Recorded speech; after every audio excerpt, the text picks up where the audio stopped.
When somebody used to get me angry, I used to say, "Die should nur wachs wie a Zibbele wachs, mit de Koppen der Reden de Fieser Reis."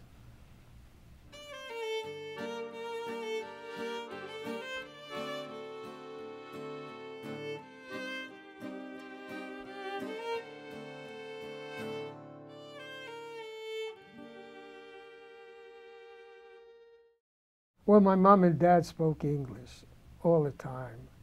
But when I went to my grandma's and grandpa's, they used to speak Yiddish and English. And when they didn't want me to know anything, they spoke mostly Yiddish. My grandpa's, this grandpa, Elia, wore a yarmulke all the time, but I never saw him go to shul. My other grandfather, he didn't go to shul at all. He wasn't from, but they spoke Yiddish all the time.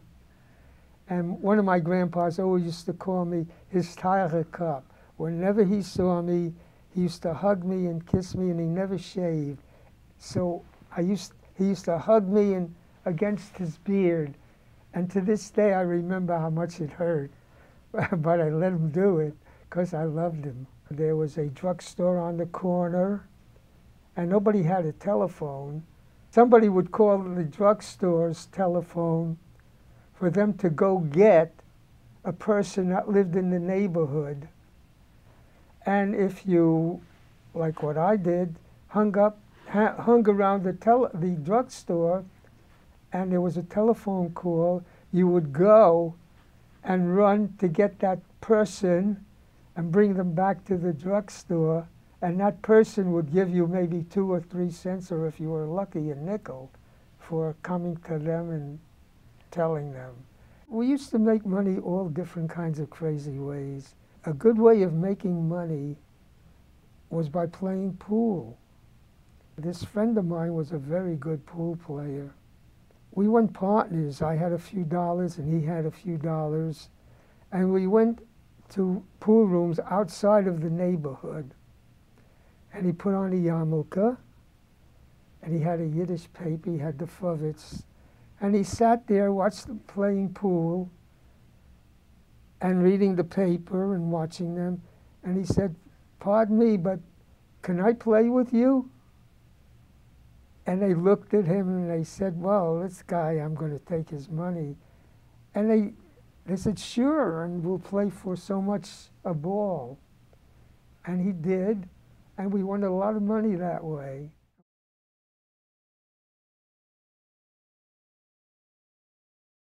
And of course, every Friday we used to go to shul. We hung out in the shuls because in those days, the shuls used to give you a great meal after we went through the services.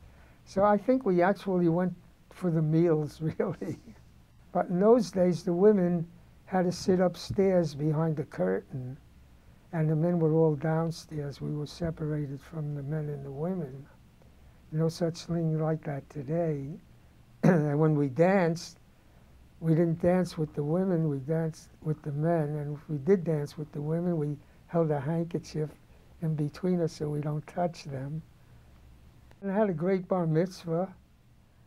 My grandma's got these wooden horses, and they put old doors on them and made tables out of it.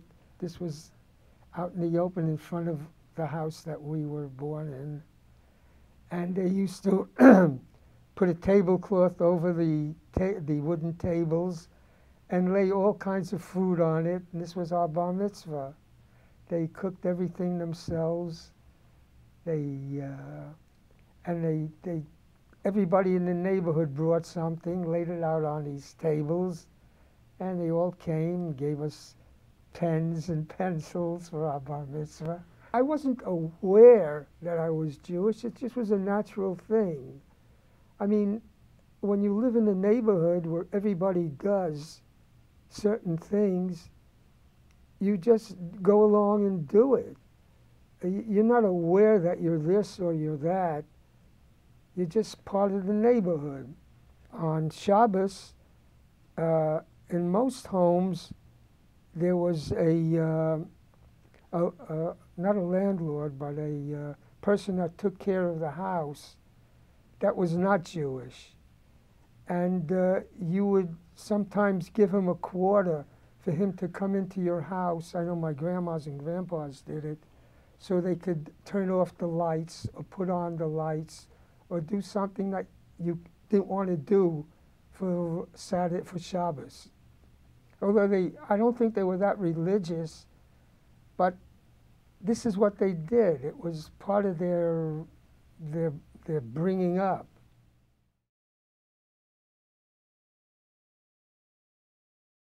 In those days, the banks didn't have insurance. So if you had $100 in the bank, it was not insured. Today it's insured for what, $100,000 or something like that? Well, in those days they didn't have insurance. And I remember waiting, and I was a little kid at that time, maybe as old as maybe that picture I showed you, on a line that was like three blocks long to get into the bank to draw out our money, because everybody was doing the same thing. And all of a sudden, the bank doors closed. There was no money left. And eventually, we would get 10 cents back on our dollar, eventually, which I don't think we ever got. And I remember people selling apples in the streets. And I remember people telling me about other people jumping off the roofs or their windows, because I remember men with big hats, these top hats that you could pay in those days, $25, $30 for, selling apples on the street because they didn't have a dime.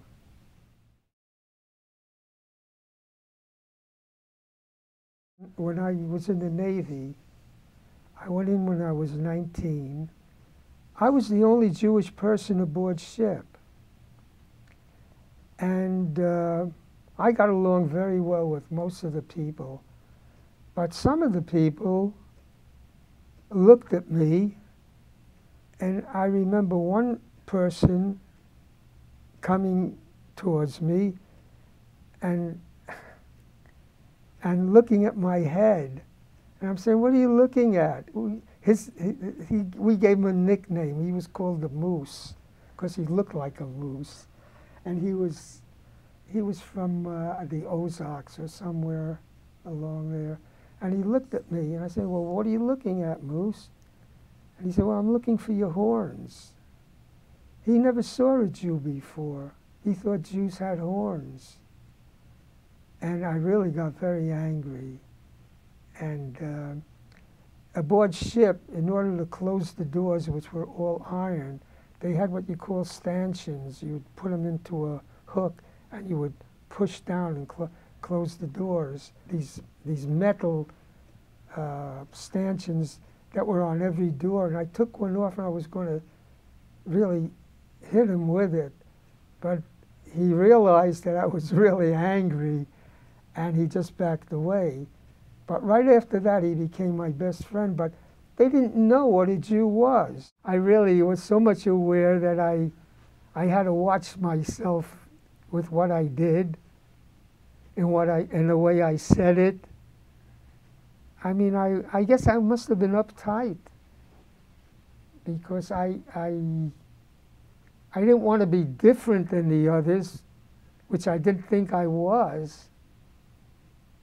But then again, I made sure that I said the right things and did the right things. I was just more aware of my Jewishness.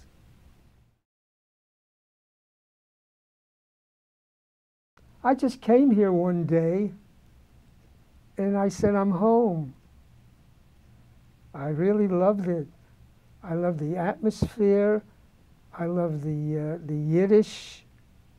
I just felt normal again. You know, like I was uptight all my life in the Navy and places like that. But here I feel like I'm at home. So that's why I'm here. I mean, people come in here from all over the world, and they speak Yiddish. And I understand them. I just sit at the desk and ask them where they're from, and they tell me, and we just start to talk. Everybody is like like we're all one. Really, they speak to me, I speak to them, I feel like they're my friend. You know, I just feel, I can't explain the feeling, but I feel like I don't have to hide. And that's why I like it here.